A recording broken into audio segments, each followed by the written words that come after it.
Hello and welcome, BitMonger family. Monger with you here today. Hope you guys are all doing well. And in today's video, I am going to explain why 2025 has been a sucky year for Bitcoin and crypto. A lot of you may have expected 2025, like myself. I was expecting 2025 to be a great year. We all were expecting fireworks in our bags to go to the moon, but unfortunately, that did not happen. So in today's video, I'm going to give an explanation as to why 2025 was so horrible for crypto. And I'm also going to end it on some optimism, though, on why I think 2026 could be a really good year for us.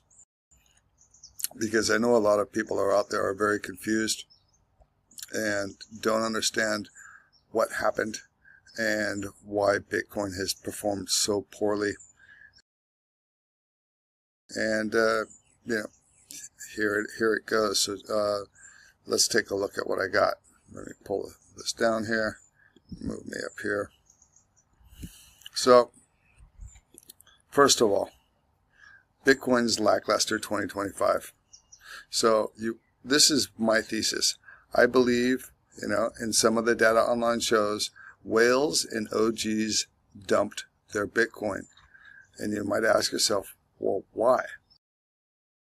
And the reason why is this.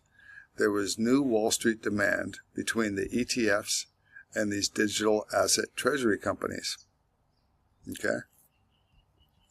This enabled them to sell while not crushing the price. Now, you have to remember, before it was only us crypto digital natives that were in the pool, seeking bids. And the liquidity, the purchasing power just wasn't there. If you are a large whale, an OG that had a ton of Bitcoin from before, if you were to try to cash out a lot, there would have been massive slippage. You would have, crushed the price. It would have gone down. And with these new, people, Wall Street, ETF buyers, and these digital asset treasury companies, they were able to suck that up. But, that didn't cause the price to crash. But also, because there was so much dumpage going on, it also didn't cause the price to skyrocket like we wanted to either. And the reason why they did this, like I said, is because the liquidity and the demand prior wasn't there. And they did this because they wanted to diversify. I mean, imagine if you had hundreds of Bitcoin, guys, that you held from way back in the day. And maybe you've sold some. And let's face it, $100,000 is a critical, very critical psychological level where a lot of people would be like, what?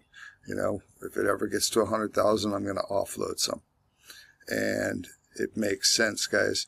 Think about it. If you had a bunch of them, you probably would want to take some money off the table and you would want to diversify. And what are you going to diversify into? You're going to buy property. You're probably going to buy homes. Maybe you buy precious metals, some gold. You're going to buy some stocks. And you're also probably going to be looking for, good dividend paying stocks. Maybe you even put your money in a money market. You guys got to realize these guys now are extremely wealthy, and having all their capital or all of it in Bitcoin, isn't necessarily a wise move. Generally speaking, once you start getting a bunch of money, the idea is to protect it. Once you've made it, you look to protect it, you look to diversify so you can remain, at a certain level to live your life. So there's different risk. People take risk at different levels. If you got nothing to lose, if it's all or nothing, well, fuck, you go for it. But once you have it, you want to try to protect it. And these are the reasons why a lot of these whales and OGs from the past dumped it. Now, you're probably wondering, well, how about the altcoins? And clearly we know, without Bitcoin massively pumping, our altcoins don't usually rip either. We did get a handful though, but the problem is we had a massive proliferation of altcoins. And there's only so much money to go around, guys. I mean, when you have that many altcoins that get dumped, I mean, if you look at how many there were before as compared to now, it's just amazing. I mean, we're talking about them moving up by millions of coins now. It's just insane. So there's only so much going around. Not all bolts are going to get lifted, and hodlers, not traders, got wrecked. We've seen if you were not early in a position in a handful of popular altcoins, you probably didn't get those solid gains. And there was a short attention span. These coins would pump and then they would dump. So people, because that was happening, we started to see them moving to meme coins. And let's face it, a lot of people in crypto are not that sophisticated. They're looking for a quick get rich type of aspect, and they're hardcore degen gamblers. And because they're, you know, traditional good little altcoins that they may have had weren't pumping, a lot of people have no more patience. I mean, I have theories that, you know, because of digital hand phones, internet, you know, smartphones, we can see it today. A lot of people are distracted and they're used to instant gratification, getting what they want quickly, and short attention span, little patience, and because of that, they wanted to get rich quick. They started to move to meme coins, then they jumped into AI hype coins. We know that those pumped and dumped. And then also, a lot of them started to moving to perp trading, okay, leverage trading. And they got fucking wrecked, guys. They got wrecked. They are not the most sophisticated types. They do not know what they're doing. They don't understand risk management. If they jumped into, you know, perpetual leverage trading, a lot of these guys absolutely lost their fucking shirt. And now they are broke. And not to mention that, think about since the last two cycles, since COVID, we've had massive inflation. We know everything has gone up in price. There's not as much money. People are not as flush as they used to before. And retail, compared to those most past cycles, are broke. Okay? That's just the fact of the matter. Okay? And the new money that is looking at crypto isn't necessarily looking at our little shit coins. They're looking at more established coins, such as Bitcoin, such as Ethereum, and now these new ETFs that are starting to come on board, like Solana and such. So that's what's going on. That's why it's been lame. But there's still some silver lining to this, guys. Now, why the recent dump and the 4-year cycle theory on Bitcoin? Okay? So the recent dump, I believe, is all based around this 4-year cycle. Okay?